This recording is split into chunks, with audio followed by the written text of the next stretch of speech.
please. Okay, now we are approaching the last session of today, this afternoon, and I wish to call upon the first speaker, who is Galina Solopova from Russia. She's going to give her presentation on positive impact of the protocols of empirical anti-infective therapy on the drug resistance index and pharmacoeconomics. So that sounds interesting. Galina.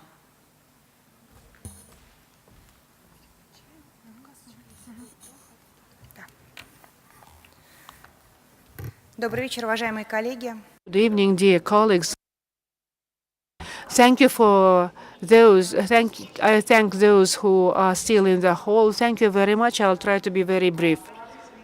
And I'll tell you about the positive things that we have done in our center, which is the pharmacoeconomic intervention in response to certain measures that are introduced in our practice to control antibiotic therapy. You know that major problem recently faced by the humankind and medicine is the resistance of microorganisms, and that, of course, results in life-threatening infectious complications which cannot be treated. And it has been shown that the only or the most effective way of controlling resistance of microorganisms is introduction of the antibiotic stewardship program. In our center, we have developed a protocol. We are calling it the protocol of empiric antibacterial therapy for patients with febrile neutropenia. And the aim of developing this protocol was to optimize the use of antibiotics. And a very important point is optimization of the duration of the antibiotic therapy. I would even focus on the timely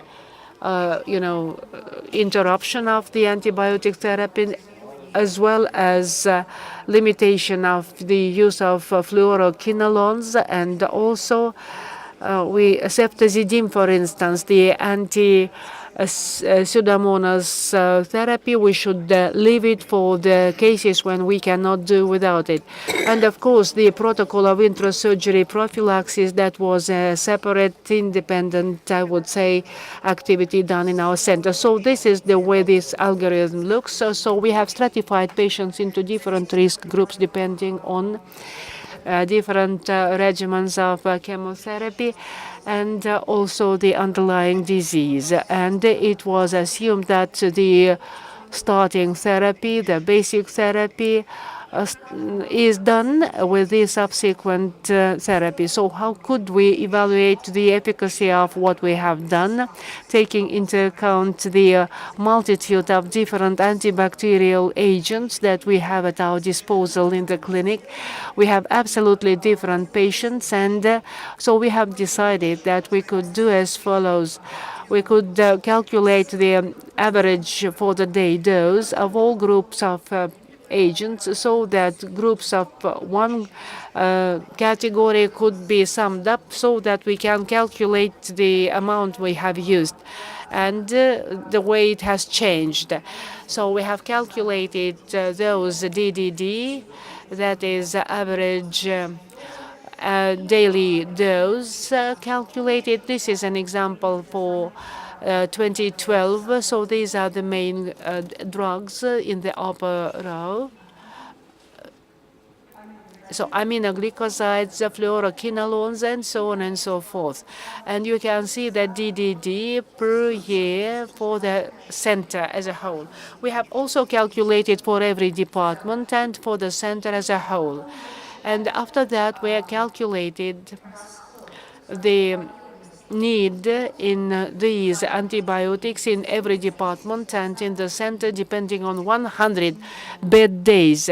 And in the lower table, you can see the frequency with which we have used the antibiotics. So antibiotic rate. antibiotic use rate. And when we compared year with year the need in antibiotic therapy, then we saw, using the ICU as an example, the gradual, decrease in the use of different groups of agents. And here, talking of the information for 2015, these are data of our surgical department. As I said, we have introduced the protocol of intra-surgical surgery, intraoperative prophylaxis, so that we can reduce the use of cyclosporins of the third or fourth generation, so that we can prescribe agents which have lower potential of causing resistance. So we started using cephalosporins of first and second generation. I'm showing in red this arrow. Compare the green column and the the red one. You would see the difference in the use of cephalosporins. And there is another column standing for cefuroxime and cefuroxime. So this is second generation. So you can use the amount of cephalosporins which I used for the first and second generation.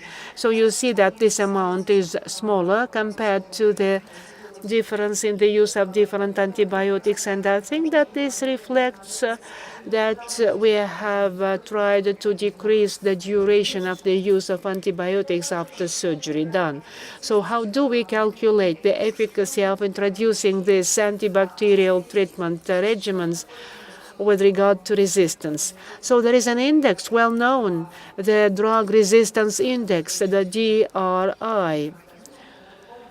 And this is a comprehensive indicator which includes both the rate of using different antibiotics and also resistance of different microorganisms to the antibiotics used. So this is summation index.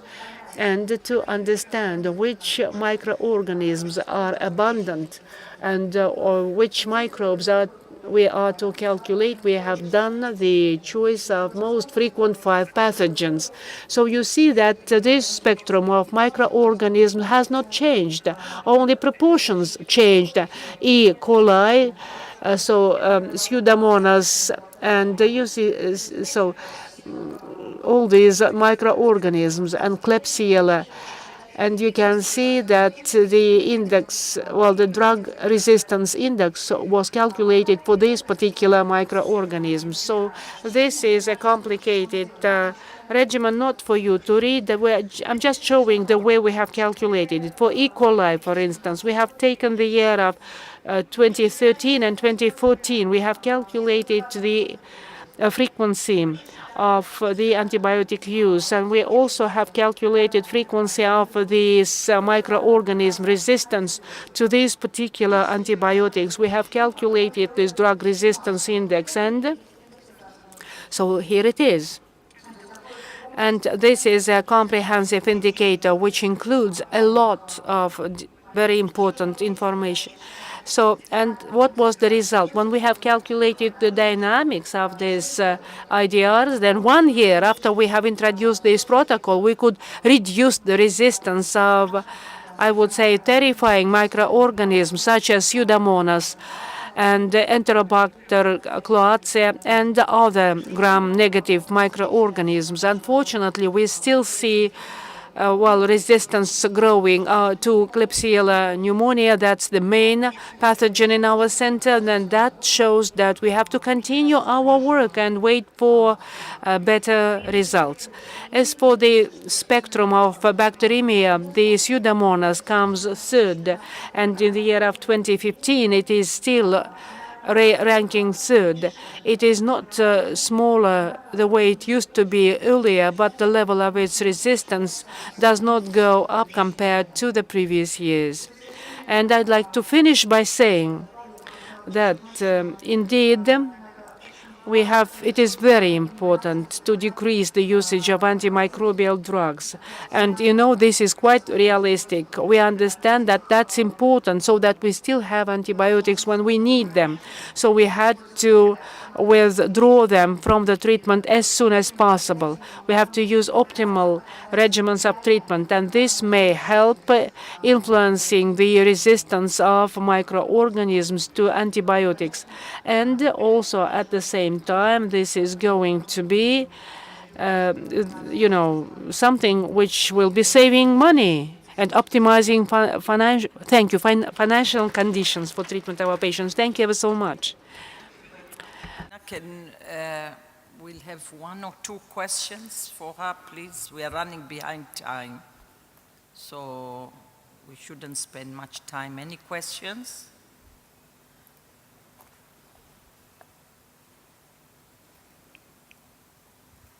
No questions. Okay, thank you very much. Thank you.